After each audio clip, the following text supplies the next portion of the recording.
You are in Where's Huddle with me, Bram. No Marcus today, but with me per usual, my master of all things video and sound, Maxime. How's it going? Maxime, I'm hella fired up to announce, kind of nervous to announce the first time in Huddle history. A long-time Golden State fan with ties to Warriors World and the Light Years podcast, a former member of Uninterrupted, the athlete empowerment brand founded by LeBron and Maverick Carter, the current host of the Ringer Wrestling Pod, the podcast manager at the Ringer, and a guy who's lost in the sauce question about Dirk's MVP year may have ended the friendship between Pasha and Austin, Mr. Benjamin Cruz. What's going on, Ben? Guys, what's up? I appreciate you bringing up that lost in the sauce question because I did have some ulterior motives and just bringing back some good Golden State Warriors memories into the pod. I did that one, and the week before I said who has the third most NBA championships, also the Golden State Warriors. So I'm just sneaking them in.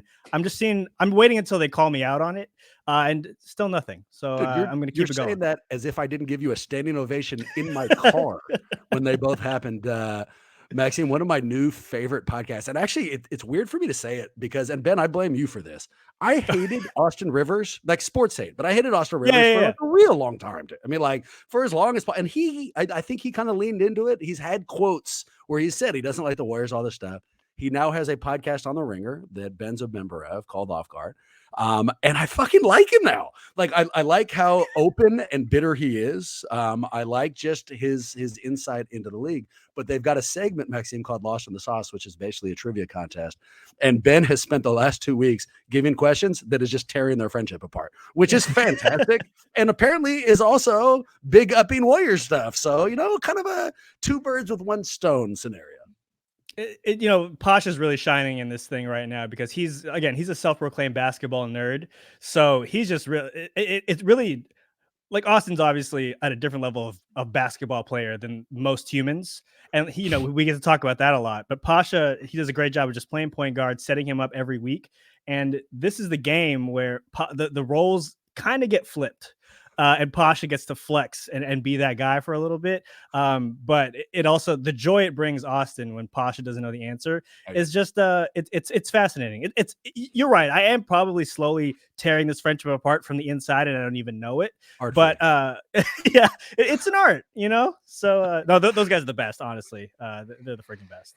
The other great thing, Maxime, is this full band will start off a question like, all right, I'm going to give you guys one that's real easy. And then it's fucking impossible. It's like in 2002, who was the sixth man of the year? Like, I don't remember anything that happened in 02. So it's really well played. But I tell you what, Ben, I've got a ton of Warrior stuff for you. I'm really excited about you being here. And why don't we start with some stuff about you, man? Where are you from? Where'd you grow up? So I'm in the Bay Area. I'm in San Jose now. I was born here. I grew up in Canada actually for like 10 years, from like the age of 3 to 13 in Toronto. So I got to see like the Raptors come up and all this stuff. But moved back to the Bay Area my freshman year of high school because my dad got we moved to Canada because he got a job, moved back because he got another job. And yeah, I've just always been here in the Bay. I mean, I lived in the East Bay for the majority of kind of my teen years, and then the last 5-6 years have been in San Jose. But Bay Area kid through and through. What was your first Warriors team when you come back? In high school, who was on that roster? What are we looking at? Dude, okay, so I remember having this argument in French class my junior year. What was the year Adonal Foyle signed that big contract? Oh, let's go. Was that was like 04? Yeah. I feel like that was like 04-ish. That's exactly what I was going to say. Yeah, either 04 or 05. But yeah, it was right in And there. I distinctly remember someone in my class, one of my friends saying, you know what? I'm a big fan of the signing. And I just couldn't do it. Like the class was about to start and it was one of those things where you just, the whole time you're in French class, you got to speak in French. I didn't know how to say, what the fuck are you talking about in French? So that's like, it's a core memory for me as in regards to just watching this team just be dreadful to watch like on a night to night basis to obviously where we're at now. It's night and day, but that is one memory that that always sticks with me is the Adonal Foyle. Shout out to Adonal Foyle. He get paid. He's on TV now. He's doing his thing, but I'll never forget my friend bringing that up and He's a ruining my friend of the morning. podcast, so be careful. It was a great signing. Yeah, We're a a huge fan. fantastic one. Did the Yeah. person who brought it up to you, did they say in French, "What do you think about the O'Donnell Foyle signing?" No, 'Cause no, no, no. that Just said flat out, great signing. And oh. then like is this what we're doing now? You know what I mean? So Immediately. I mean, I had no skill sets in any language in high school, and if I was sitting in there just trying to survive and somebody shows off by firing off an O'Donnell Foyle take in French, my only response would be, "Fuck yourself." I mean, even then, and yes, I'd also have some difficulty with the signing, but, like, I don't need them showing off their French prowess. All right, so multiple years, you've watched the rise of this team, but you also saw some of the downsides. Your call. Give us either your favorite Warrior or your least favorite opponent over the years. ooh, favorite Warrior to this day is still probably Baron Davis. Just because he was the first guy to really kind of give us that hope. Yeah, sure. We obviously the We Believe season, and when he got traded over, you're kind of wondering, oh, this guy, like, how's this going to work? And he just had this different attitude about him where you're like, and you just bought in. He was aesthetically pleasing to watch. So to this day, like, obviously Steph is like, we've now gotten to watch this dude's whole career. And at the end of it, when you ask me this question at the end of Steph's career, that will be my answer. Sure. I'm just looking ahead, but for now, just to be a little different, it's still Baron Davis. The back brace, lifting up the jersey after dunking on Karolinko, and the full on back brace, which now, at as a gentleman of a certain age, who was like looking at back braces, you're like, that's the lasting image. It's just Baron Davis showing that shit off, and now I'm like, man, I should get me a Baron Davis back brace. There you go. Yeah, and then dunk on Karolinko and casually show it to the world. Yeah, whatever exactly. they do to do the. As you were saying that, what you underlined for me, I don't even know if I've really thought it out, is one of the things that Baron brought that we had never had up until that was swagger. Yeah. It wasn't just he had talent, because we had talent. We had like Mookie Blaylock. We had people here who could play. But Barron was one of the first people who could play and then wanted the world to know, no, come fuck with us. Like, this team means something, and we never had any of that, and so maybe the first step towards this winning culture. Last background question, at least for the Warriors, and you will learn as we do this, Ben, that I'm a psychopath. Let me give you an example. Okay. Been rooting for this team for far too long. Now there's millions of us, right? Yep. There's all these new fans. Instead of being happy that there's new fans everywhere, I'm bitter about it. Sure. It's like I waited in line for hell of long to get into a club, like waited through rain and sleet and terrible times and slept overnight and all this shit. And then when they finally opened it, a million people ran through the doors who didn't wait in line. Yeah. All right. So for you, are you healthier? Like, do you like the new fans and, we're now this America's team type of scenario, or are you kind of bitter like I am? The new fans don't bother me as much. It's probably more so the new haters, because they're just coming up with shit. You know what I mean? Like, I distinctly remember the 14-15 season when the Warriors were obviously on their path to win the first title. Everyone was like, "Oh, look at this, the sexy new team." I remember on ESPN that year, Ethan was still writing for them, I believe, at that time. Mm-hmm. And he was the only writer to pick the Warriors to win. And at the beginning of the season, you're like, oh, that's nuts. Like Steve Kerr's first year. But that was when everyone sort of liked the Warriors, because again, they were still underdogs, on that up and up. Yeah. They hadn't done anything yet. And after that, there was just a switch that was flipped, where even before the KD stuff I kind of understood. I really did. But even the year where they blow 3-1, the amount of people who just came out of the woodwork to just really rub it in our faces and just be happy that, like, these are the same people who were talking shit about LeBron. Exactly. What I mean? Yeah, so it was just this weird, and that's kept going much longer than I think any of the, we get accused of all these bandwagon fans who've joined on, but the hatred has just gotten more irrational, I think, than the fandom, in my opinion. The 3-1 stuff still comes up in my life in like the most random, unnecessary, doesn't even make sense shit talking. It'll be like the 31st of the month, and someone will be like, do those numbers remind you of 3-1? Like, no, they do not. It's 31, dude. Like, what the hell are you talking about? Yeah. Maxime, I've never asked you, where are you on the new fans thing? Like, I see you being so. The other thing you'll learn, Ben, is that Maxime is healthy, and I'm annoyed by it.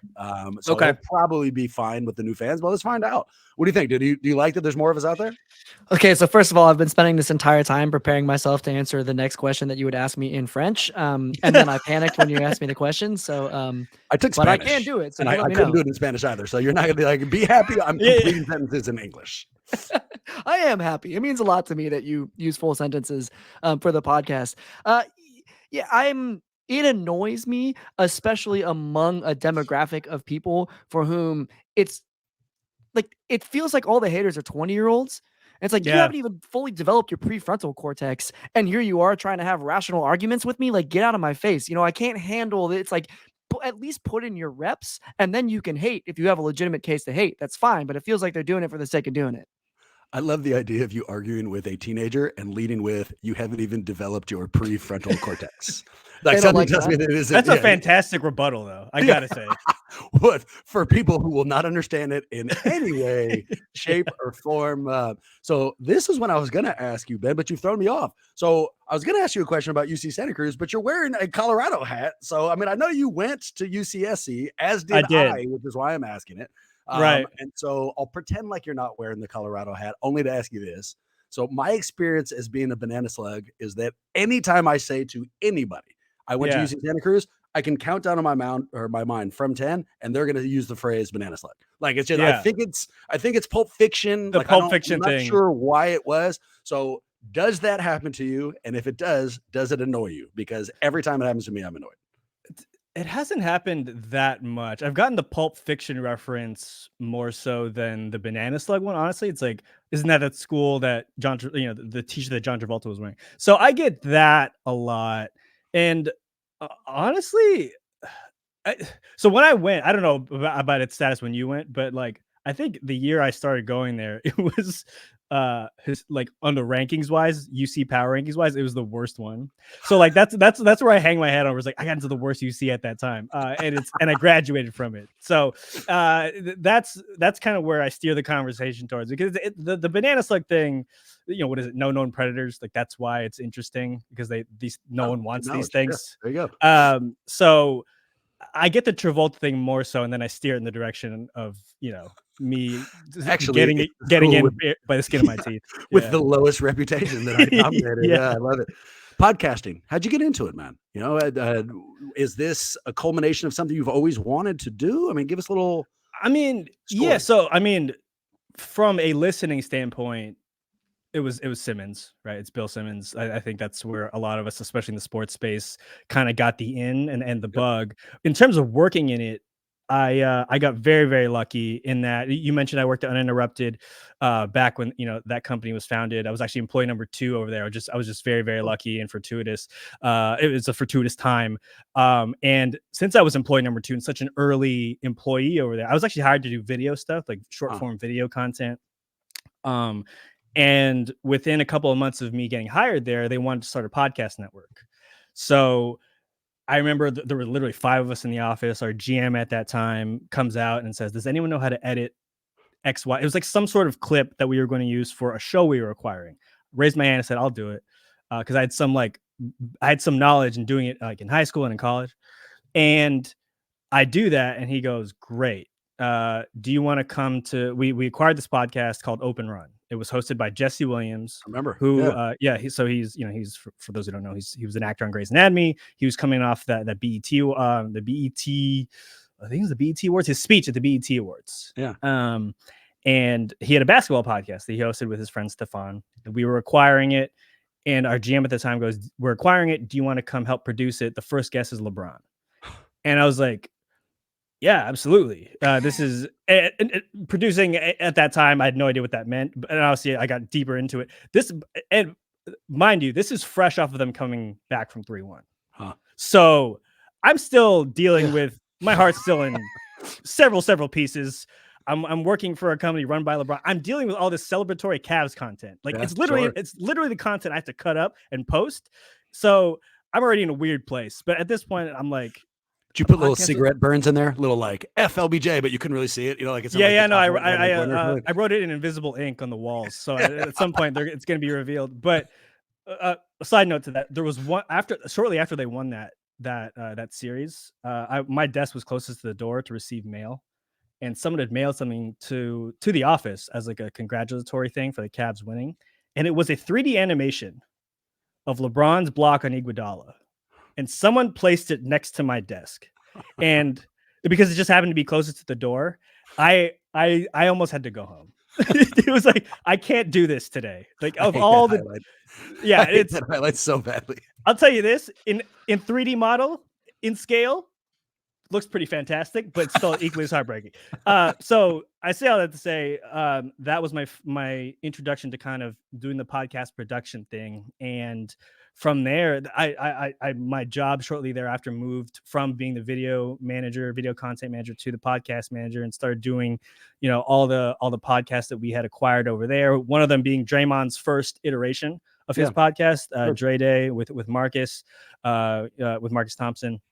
And that's how I ever since then I've been in podcasts in some form or fashion. So I owe everything to Mav and everyone else over there at Uninterrupted, because they help. They literally, I'm not here without them.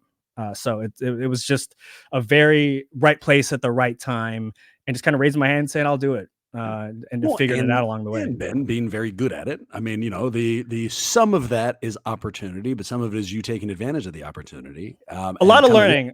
Yeah, I'll say that there was a lot of learning that had to be done, but thankfully YouTube there's a lot of YouTubing, a lot of asking. I got put in touch with a lot of people who were in the industry longer than I was, and I got to ask them a lot of questions, just about how best practices, editing. Like I got basically a crash course in this stuff, and then I've been very lucky enough to just bring those skills and those talents with me to other places. And I'm just very, very lucky and very, very, very blessed, if you will. Put them together, because if Bill Simmons brought you into this, right? And now you're working with him at the Ringer. Dream job? I mean, is this the culmination? This is where you would have liked to have been?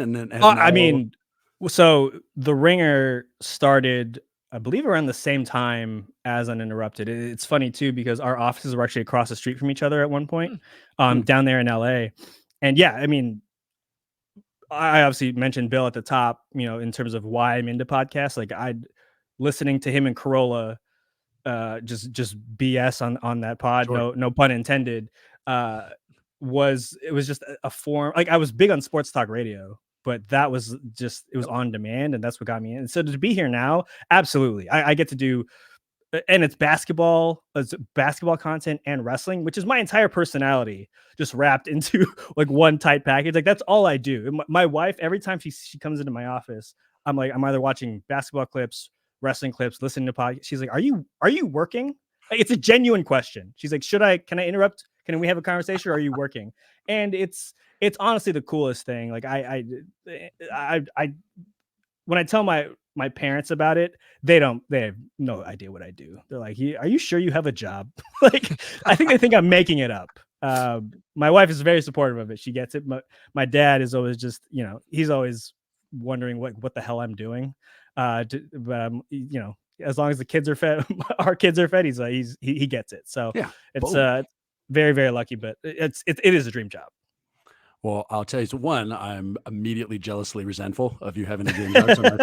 But the other side to that coin is I said early on, I was like nervous to bring you in here. I'm viewing this as like a chance for us to show to a professional like how we do our show. So at the end, I'm going to ask you, grade us. Let us know how we did, how we fit on the whole thing. And I need you to give us a really good grade. But that at the end is why. That's totally fine. I got the Venmo. I know it said A+ in the description, right? Yeah. Perfect. That's exactly what's up. Yeah. And Ben, we need you today. All right. So here's what we're doing. We're going back to an old segment called Golden Questions, and we're going to use it to drop predictions. And the reason why we really need you is not just your hoop knowledge. You can tell we are homers when it comes to the Warriors, and you have now had a chance. You've exposed yourself to a whole bunch of other teams and other people. You've looked at 3D recreations of fucking Warriors losses. So you might have a little bit more professionalism, which is why we're bringing you in. And the format's real easy. We're not covering all the teams, just a handful. And even the ones we're covering, just a couple of questions that lead up to the over-under for the win total. And to spice it up between the teams, I've got a couple of random questions for you too. But let's jump in and let's go with the Warriors. Here's our first. Ben, you take it. What player not named Steph Curry is most important to Golden State's title chances next year? I feel like it's Chris Paul.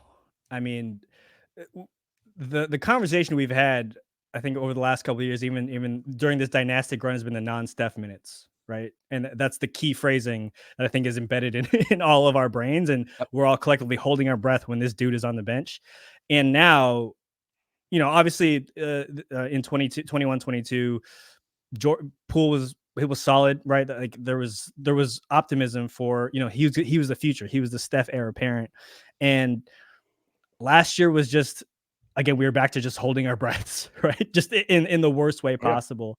So to have another adult in the room in Chris Paul, and to have someone where we're not holding our breath so hard when Steph is on the bench, like offensively, I think, Kerr said this the other day, where, during the non-Steph minutes in previous seasons, he went with a heavy defensive lineup, right? Because that's just kind of all you had in terms of hoping that things don't get too bad. But now with an orchestrator like Chris Paul, it's almost how it was when Sean Livingston was the backup point guard. Yeah. Right? You're like, oh, there's an adult in the room. He's going to organize, just get people in the right spots. We're not going to go on these crazy runs like we would when Steph and Clay are on it and they're in the game at the same time. But we're also not going to lose these minutes severely.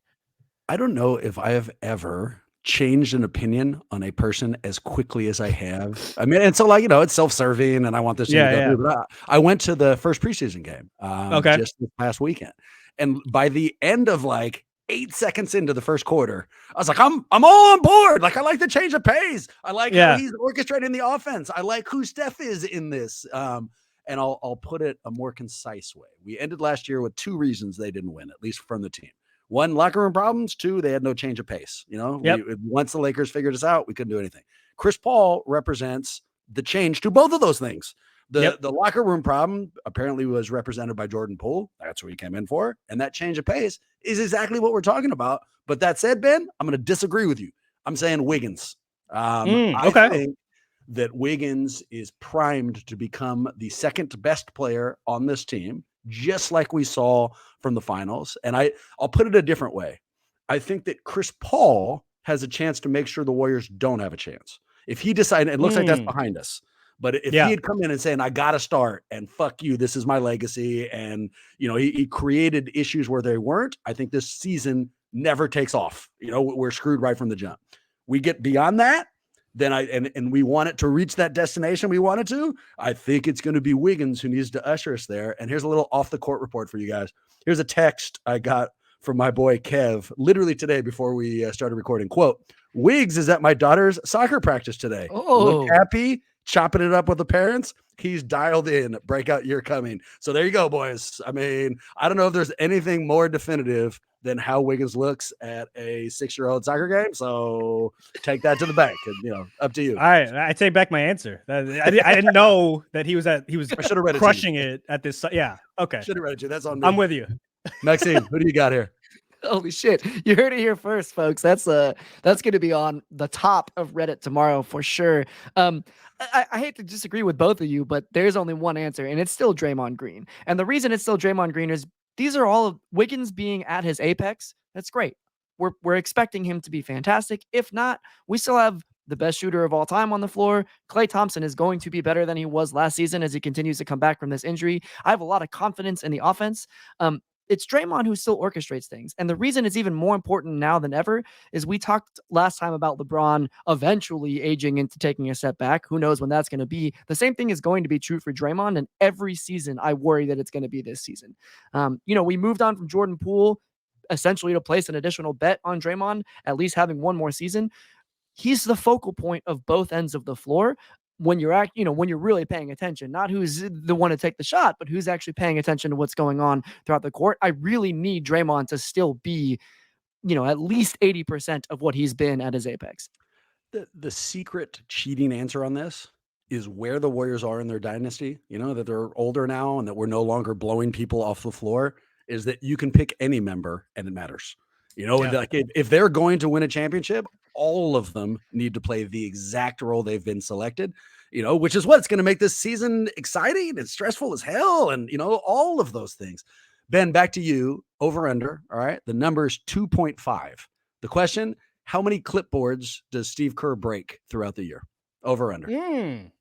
I'm going under. I'm going like a hard under. No Yeah. more Jordan Poole. I think that's the source of the clipboard frustration.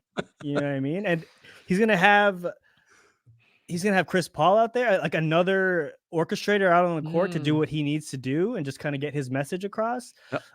So I feel like, and Steve seems to be mellowing out a little bit. I think it's the vibes are a little bit better now, and he seems to be a little bit more chill and relaxed. So I'm going a hard under. Yeah, how did you come up with that number? 2.5. Was it 3 last year? No, I wish. In fact, no. Yes, I watched every game and then slowly went through, and so was able to figure it out. No, I just pulled it completely out of my ass. I totally agree with you. Yeah, and I'm going to borrow your phrase: adult in the room. There's way more adults in the room. There's no reason for him to be losing it. And so I don't. I think it is going to be under, and I'll borrow you again, hard under. Maxime, pull up the Saric and Chet Holmgren pictures. Here's the most important question we're going to be asking, man. Of these two, Chet Holmgren versus Dario Saric, who has the worst facial hair in the NBA? I think it might be Saric. But you're the expert here. What do you think, dude? Which one of these two is least acceptable? Wow. What is going on in the middle of Saric's? This is not an updated picture, right? He's still in a Suns uniform. No, so we picked one that really featured him at his absolute facial hair. Is that the Batman symbol in the middle of his face? It looks on purpose, whatever it is, right? Like he's definitely manicured the side portions of the goatee. Yeah. Well, you were at the game over the weekend. Does this still exist on his face? I'm going to say no. Okay. But I wasn't sitting as close as I'd like to if I was going to be answering specific facial hair questions. Yeah. Chet's is a special kind of what is happening here. He looks like I don't know if you guys watch The Office. He looks like Mose. He looks like Dwight's cousin. So okay. You show us some respect. Of course, we watch the Office, and you don't have to explain your Office humor. We know who Mose is. Yeah. Okay. Cool. This is a wild choice from Chet. And he thought it would go under the radar. Right? He's like, oh, this is technically my rookie year. Everyone's focused on Wembanyama. No, dude, we're zooming in. This is a million %. It looks like Chet went into the barber and said, I want facial hair that communicates I got here via horse and buggy. And they're like, okay, boom, I got the exact thing we need for you. And he looks like one of the Amish people who was exposed for having a cell phone during that national emergency when everyone got the alert at 11:20.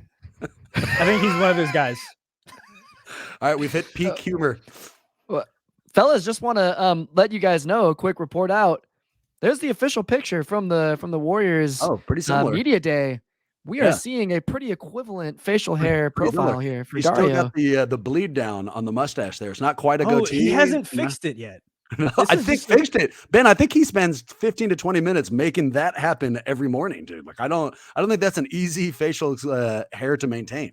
Look, as someone who can't grow facial hair like a normal person, I'm probably in no position to judge another person's facial hair. I'm going to do that with Dario because I just don't understand why it's incomplete in the middle. It looks like it's loading and then it just stops loading. I've got another piece of breaking news. For those wondering whether or not my dog would throw up as we recorded today, the answer to that question is yes. He just did right behind me, and it's intense. So that's pretty good. A little piece of breaking news for everybody. Let's go back. Last Warriors question. Ben, you take this one alone. What's the biggest reason the Warriors can win the title this year? It's the biggest reason. It's still Steph Curry. I think it's probably the easiest answer, but I think it's the most correct. He's at this point now where I remember, when the Warriors were really bad and you just kind of watch all these amazing players come in, right? When Kobe was coming in, LeBron and, Durant, and it was just these guys who, when they were on the court, every shot they would put up, you just assume it's going in. And it took them a while to get there. Like just kind of hit the peak of their powers, and Steph is just there, man. Like I don't think that they're even in a conversation to be a championship contender if Steph isn't playing at the level he's playing at, right? And just the person that he is, the leader that he is. Again, we've talked about how much he's changed the game, historically, but he's right now, this dude is still a monster. And the gravity, the spacing that he provides, it's still going to be every other domino that falls with this team is going to be a result of everything that he does. Yep. And it just starts at the top. I wish I had a more clever answer for you. It's the right answer. Yeah, that's it. Yeah, it's unequivocally the right answer. And there was something that media day is filled with a bunch of stupid little interactions. And one of those interactions, they gave Steph a video that surfaced when he was a freshman in Davidson. So it's before he goes crazy, and it's him rapping about the commons at Davidson. Oh yeah. And we've all kind of seen it. And watching him now look at that video and then interact with it was like watching Superman interact with a video of Clark Kent, because he's now this entirely other person, and watching him look back at that person he used to be was a really interesting back and forth. All right. He still knew all the lyrics too. Yes, he did. And very easily and interacted with the same kind of like calm ease that only comes when you are at the portion of your career that you were just describing, Ben. That he knows that he is this unbelievable superstar and could take, they asked him, do you recognize this? And he took the kind of time you would only take if you're really confident in that scenario, and goes, oh, yes, I do, and off it went. Okay, before our next team, here's the idea, this random thing I wanted to throw in. So good news, bad news. Good news, you are planning a bank heist, Ben. You are in charge of it. All Perfect. Right? You don't actually have to participate, but you do need to pick 3 members, someone to plan the heist, someone to be the muscle on the heist to intimidate anybody who stands up, and then someone to kind of be that sensitive bank robber. The person where if the teller's hand starts shaking because they can't open up the security box, someone comes in and calmly, brings them down.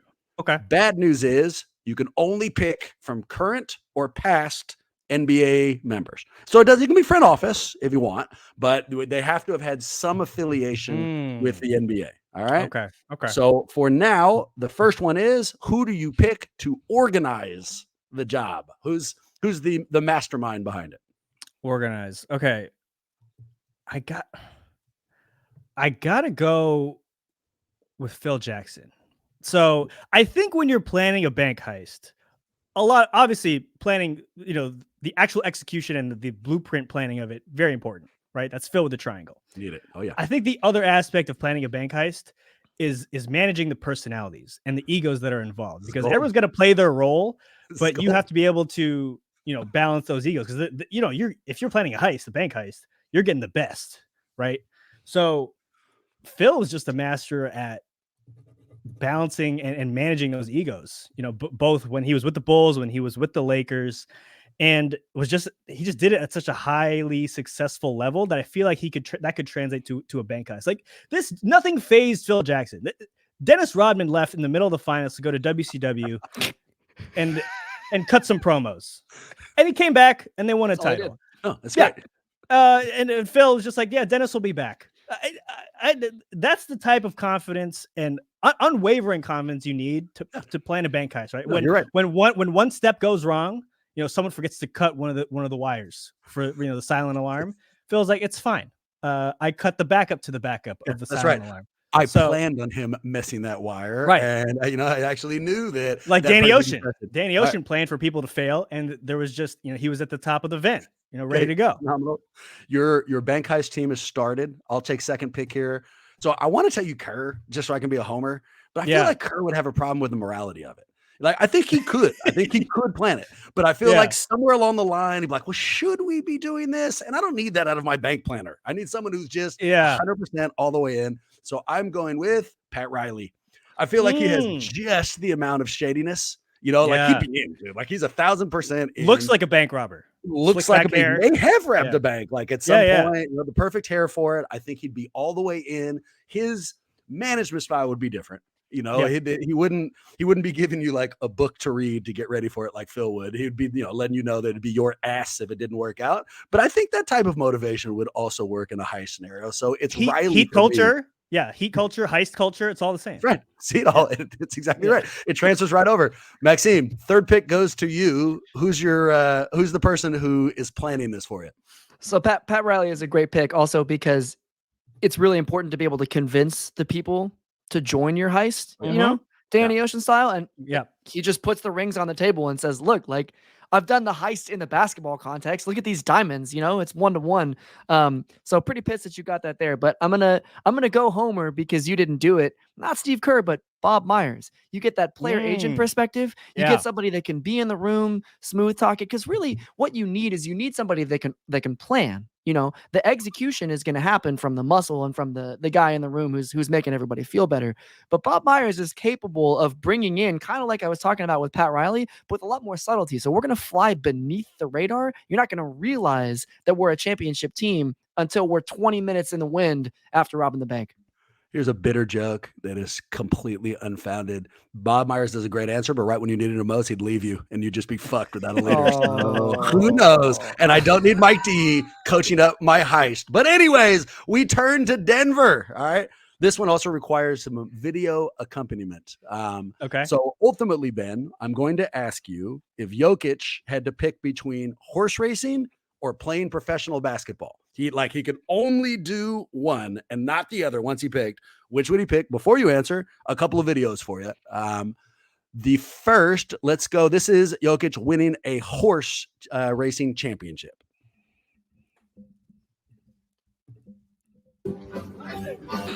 Time of his life. There's like nobody there. Time of his life. Perfect music for it. Dancing. I mean, he's into it, dude. That's a fucking championship celebration. Oh, that's All right, fantastic. Yeah. Let's go now to video of Jokic celebrating an NBA championship. Here we are in the locker room. His teammates are losing it, firing champagne. There's Jokic. Little sip. Now, no idea what to do with it. Yeah, maybe put it down. No spray, just a gentle No spray. I place mean, down? just wasn't sure how to interact. You know, and to be fair, there is video of Jokic literally being picked up in his brother's arms right when they got off the floor. So I mean, he didn't sulk his way through the championship celebration, but it was no horse racing championship then. Which leads us back to that first question: if Jokic had to pick between, none is just a guess, between only doing one or the other, what's your guess? So, I think it's still basketball. It barely, based on everything I know about this dude, he loves his horse racing. That video was just all the further proof I needed. But he really looked like he was enjoying himself. Just the time of his life. I do think that he enjoys basketball more than he's giving off. I think it's now crossed to the point where it's a bit. Yeah. Right. We're like, well, why don't you playing basketball? But I'll say, like, after they won, I think they all went to Vegas shortly thereafter. And Bruce Brown, I think, almost suffered from alcohol poisoning or something, because he went live on Instagram like the morning after and just said, the reason why I am like this is because of Jokic. So, again, don't let this dude fool you. The horse racing and wanting to go just be at home, it's cute. I get it. It's kind of endearing. I think he's you don't get this good at basketball without being a little bit of a psycho about it and really enjoying it. Yeah. I think it's probably a 55-45 split. I don't think it's much bigger than that, but I wouldn't mind if you brought some of this horse racing winning energy to the court. Yeah. Get a couple more commercials in you. Your read of you don't become this level of excellent unless you really care, you know, because this isn't someone who's leaning on his athletic gifts. You know what I mean? Like that's not what made Jokic incredible. He's not someone when they're like, look, you're 7 feet, you have to play hoop. You know, this is a guy who has turned himself into that kind of incredible weapon. And because of that, I think you're right. In related news, if it wasn't a heist we were planning for, if we were planning a drinking competition, Jokic is my first round pick, probably number one. I feel like he could drink almost anyone under the table and he wouldn't even know he was in a contest. It's just a Thursday night that he was trying to celebrate. And you get his brothers too, as part of that package. They definitely look like they could drink. So that's a great choice. Dominant. The over under on wins for Denver is 54. What do you take, man? It's a lot of wins. That's a nice number. That's how much I would have thought that, for it. I think over. But yeah, I think over, but barely. I still think that they are. I still think that they're dominant. Like Jokic is still, I think, the best player in the league. I think Jamal Murray is he's going to be a year further removed from the injury. Aaron Gordon, like everyone's just going to kind of level up. Like they might start off slow, kind of that championship hangover, but they're going to find their rhythm and their way. And I also think, with Mike Malone, the Lakers talking shit now, and I think he's got a little bit of an edge too, where like I don't think he's going to let his team kind of falter into that state where they just kind of coast. So I feel like that's an over, and it's just the tough part will be that they're now the champs. They're going to have this target on their back, right? So everyone's going to bring their A game. So it might be tough to reach that over. I still think that they're freaking good enough to get it done. I think the Bruce Brown thing is going to be a big loss, but in the regular season, I don't think it'll matter as much. In the playoffs, it might. But I love that you said that Mike Malone is a little competitive. Mike Malone's championship parade was like basically 2 hours of him trying to find microphones that he could say the words "fuck you" into. It was just like the entire thing was like a "F the world, you didn't believe in me" speech. I'm stuttering because I'm not sure where to go with this. 54 is a lot of wins. Yeah. And I do think it's a lot easier to win a title when no one saw you coming than it is for everyone to recognize as you is now the king and they're all taking shots at you. Each one of those regular season games is that other team's opportunity to prove to themselves that they're good. And as someone who's watched the Warriors catch A games from the Charlotte Hornets of the world, every single week, I'm a little hesitant. But I think you're probably right that it's the over. Maxime, Denver, your championship favorite in your mind? No. They may be my favorite to make it out of the West, but I mean, the moves that happened at the top of the East with Dame Time going to the Bucks and then Drew subsequently going to Boston has kind of shifted that narrative for me to the point that I don't think Denver is necessary. I mean, I don't believe that they're now in Vegas's odds, the favorite to win at this point either. I was just going to say that Denver, in fact, has slipped in the eyes of Vegas, and it is Milwaukee and Boston. But we'll save that. Ben, back to our heist question. All right. So we've got the person who is planning it. Now we need muscle. But because I'm writing down our team, we made Maxime go last. We'll let him go first on this one. Let's do it. Maxime, first pick, dude. What do you got? So anybody, past or present, they are now the muscle on your bank robbing team. Who will Bob Myers be instructing? So, there's some obvious picks. Charles Oakley, for example, especially if you have Pat Riley, rather, you have that See My Cal spirits showing through with that Kevin Riley slip up there. But with Pat Riley, right, you have the connection with the Knicks. There's a lot of synergy happening. And so for that reason, I'm inspired by my Bob Myers pick. Going all the way back to the UCLA connection, I'm going to kind of throw you a curveball, but once I explain it, I think you might have understand. Russell Westbrook. This dude, see, you need somebody. So Oak is cool, right? But like that's muscle maybe in slow motion. Who knows if you're going to need to be fighting ninjas that are 5'6" or whatever, right? You have in Russell Westbrook somebody that's at the leaner end who can sort of maybe move fast with you too. And he is an absolute killer when it comes down to it. He goes into sort of this animalistic mode where you can see him sort of get like red-eyed and he's just charging to the hoop no matter what's going to happen. So I feel like the combination of the synergy with Bob Myers and Russell Westbrook means that we might end up with sort of, like I said, not until we're 20 minutes down the road did you realize, holy shit, they just robbed that bank perfectly.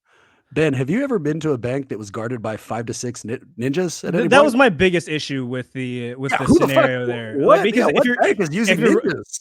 That's a hell of a bank. I need to put my money into them immediately. They need to just call it Ninja Bank, and I feel like no one would ever go there. Yeah, it's because the banks don't want you to know that they have ninjas. I mean, if you knew, then you wouldn't, then you would be planning for it. So I'm definitely walking. I'm walking to Chase tomorrow and asking where the ninjas are. I just want to know. They're not going to tell you. Yeah, and then you let them know in case you have them. I have Russell Westbrook. Yeah. I have a Russell counter. Westbrook would be that dude. Like if one intimidator has to like hit somebody with the shotgun butt, and like they're bleeding like everybody knows. I think Russell would do something crazy to himself. Like I don't know if he's like a big dude who'd go and like rough up a crowd member, but like they needed something like eat a pen to show him how fucking crazy he was, or something that you just would not.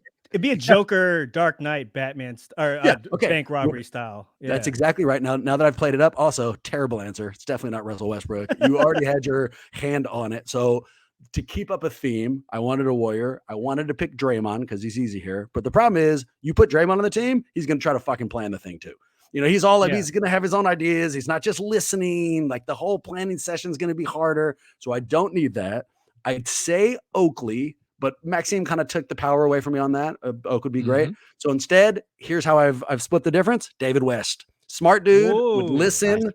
Absolutely intimidator, and if you needed to hit someone with a shotgun, but I think D West, like he'd do it in as gentle but necessary of a way as possible. So I'm penciling in D West here, which goes to you, Ben. Who's your muscle? I can't believe I'm getting this value with a third pick here in the muscle draft. I'm going with Shaq, man. That's just a big dude who is. Fuck. You just feel. I'm a firm believer in look good, feel good, play good. If I have Shaq as my muscle, I just feel good. I feel good about the heist. I think right. I think Shaq has a great bank robbery voice.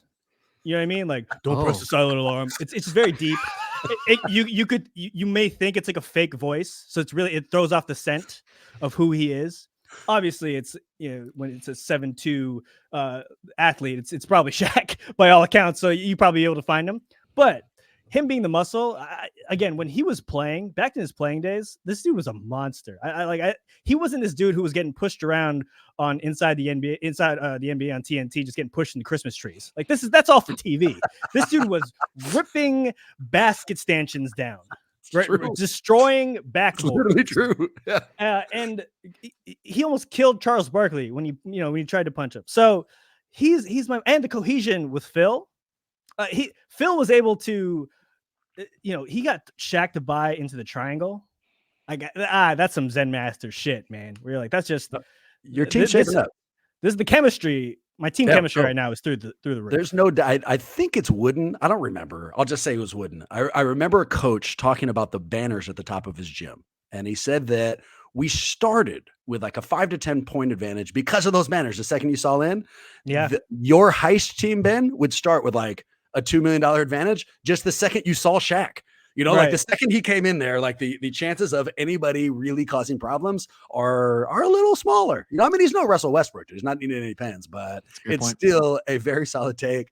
Back to basketball, and it's our final team for today. Yeah. So Ja is set to miss 25 games, but according to ESPN, the Grizz are still predicted to win the West. So I'm going to call this a magic button scenario, right? Let's say somebody invents a magic button. They hand it to the Grizzlies. And now if they press that button, the Grizz are given an opportunity to go back in time and draft either Darius Garland or Tyler Hero instead of Ja Morant. Would they press that button, Ben? I think they press the button. Whoa. Has it gotten that low for him? Yeah. I think, specifically if I'm looking at Darius Garland, I don't know if I'm pressing the button for Tyler Hero, but if it's Darius Garland, absolutely pressing the button. This you knew this dude was going to be good when I think he was entering his second year, or when he kind of made the leap into the All-Star space. Steph signed off on this guy. That's kind of been one of my. You get to watch who kind of like the guys of now sign off as the guys who are going to be next, and obviously they're not right all the time. But Steph had, to that point, had never done it. He never been like, oh, he's next or whatever. And when he pointed at Darius Garland, you kind of raise your eyebrows. You're like, that guy from the Cavs? Like, I don't know. And then he just became this. Darius Garland's game is just so freaking incredible. I love watching this dude play basketball. So does that have more to do with Darius than it does to do with Ja? Absolutely. Yeah. And I think, Darius just kind of, the thing with Ja that you're always concerned about is just like when the athleticism goes, how, is he going to still be as effective, right? We've kind of seen it unfortunately with Derrick Rose, and obviously he tore up his knee, and that was a whole thing too. But you're seeing that with Maxime's favorite bank robber, muscle bank robber Russell Westbrook too, right? Muscle Westbrook, as he's called on your team. So it's one of these things where I hope that doesn't happen to Ja, but right now a lot of what he's doing is just his athleticism just kind of takes over. Right? Yeah. Darius Garland he's not going to blow you away with any of that stuff, but the skill is there in tenfolds. I love watching this dude hoop, and him with this Grizzlies team, this iteration, keep Dylan Brooks. That's a terrifying team. Unfortunately true. What a weird byproduct of the summer, by the way, the offseason that Dylan Brooks has had. And that he achieved this turnaround by not saying anything. The last time he was talking into a mic was when he was doing his WWE impersonation and taking shots at LeBron. And then, he gets shit housed. They get lost. He never says anything. And then he has the FIBA success and beats the US. And he never had to say anything. And now he's back in Hoop's good graces, which is a really weird thing. But just to comment on what you were saying. So the Darius part is all spot on. Also, if you went back 3 years ago and watched some highlights from Ja and had to pick somebody who the league would most likely anoint as like, this is the guy we need to focus on, it would be Ja. And this question alone, let alone your answer, shows how far he sunk down. Over under 48 wins for Memphis. Ben, what do you got?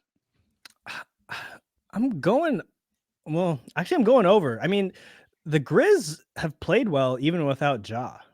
You know what I mean? Like they're still a really, really good basketball team, very well coached. I think without Dylan there in his antics, I think that team's just going to kind of come together, almost that addition by subtraction type thing. They're just still very, very good. I mean, now that teams can game plan for them for 25 games, knowing they don't have Ja, how do they adjust to that? That'll be an interesting question and interesting to see how they execute that. But I still think they'll be able to kind of steer the ship in the right direction until Ja comes back, and then he's probably going to come out. There's a lot of analogies I want to make that probably are not appropriate anymore, given why he's not he's not going to be on the court. But when he comes back, he's going to come out quickly. There's just so many references firing on all cylinders. They're just all completely inappropriate. It could be a lot of things. Instead, let's complete our heist team. Ben, the first pick is yours, buddy, and you're finishing it out. So this is maybe the most important part. This is the person who, if they need him or her, stays the course, like is still part of the team and makes sure that this thing goes down, but also can show a little sensitivity to the people who are getting robbed. And like I said, help out the teller should they freak out. So who's your nice, sensitive bad guy? So this is the Ben Affleck from the town. Exactly. That's exactly who it is. Yes. So I need someone who's got a nice smile, because you'll be able to see that through the mask. I'm going with David Robinson. So here's why. Great tall, smile. Very tall. My whole team extremely tall. I got 6'8" guy in Phil. I got 7'2", and I got 7 foot. Better hope there's no ninjas there, Ben. They will catch you. Yeah, the ninjas are gonna chop block the hell out of their knees. Just immediately, you're fine. Yeah, but David Robinson, just even now, just you kind of watch it. I think you saw him at Pop's Hall of Fame induction ceremony. Like he was just dude is still charming as hell. Great smile on this dude. His nickname is the Admiral. He could drop that to the teller, and they're like, "Oh, it's a vote of confidence." He's like a naval officer, so he can't be that bad. He's probably just been forced into this situation because of other circumstances. His kids have been kidnapped or something, and like right, they're forcing him to do it. Yeah. He just seems like he just has this nice, calming presence about him. For someone who's 7'2", again, that dichotomy, I think, is just very calming for the teller, and we'll get everyone out there safe. It's exactly what Ben Affleck did in that opening scene of the town. It's nice. And I literally, Ben, to your credit, as I was describing it, and I'm not sure why I didn't just use the words Ben Affleck, that's who I was picturing. I mean, literally that scene with her hand shaking and he comes in and holds it and calms it down. That's very nicely played. I will hold on to my second pick and again, keep this process going. So a warrior I thought about, Steph. He is likable across the board. He's likable just across the board. And he has an ability to be relatable on top of likable. So I think he would be phenomenal in this. But I'm going to pick somebody else, and it's random as shit. Al Horford. Why? Because he has the most fucking sensitive eyes I've ever seen of anybody at ever point. He is like, you immediately look at him. I remember being annoyed by how fucking emotional his eyes were. And I trusted him even though I hated him. I think he'll be able to use those fucking sensitive eyes to make instant connections with the people there. And so I'm taking Al Horford. That's a great call. when he hit all those threes in game 1 of the 22 finals, I was so pissed. I was like, what is happening right now? But then my God. You zoom in on his face and you're like, he's got kind eyes. Yeah, look at him. That's exactly right. You're kind of happy for him. Yes. Look how he like saved a kitten recently. No, like even though I hated him, it looked like he would do the right thing. Close out your team, Maxime. It's so true. I'm sitting here. I'm feeling soothed already. I felt my heart rate go down, and I'm just thinking about this dude's eyes. I mean, oh my goodness. Oh yeah, you're right. I'll pull it up here while I'm talking about this. Well, I'm gonna pick a Boston teammate of yours. I mean, of Al Horford's, I should say. Grant Williams, and the reason is he's gonna use his Batman voice, right, to not just calm everybody down, but at the same time make them feel so ill at ease that they'll just essentially roll over, right? I mean, not to mention he's got the mask, so the ninjas will be put off guard too, because now we're all fighting masked. It's kind of an ideal scenario of kind of like a who's who for the Spider-Man pointing at each other kind of a meme. So he's doing, we're just trying to mix it up. He's calming everyone down because he's doing a bit. He's doing bits. I like this. Yeah. A funny bank robber.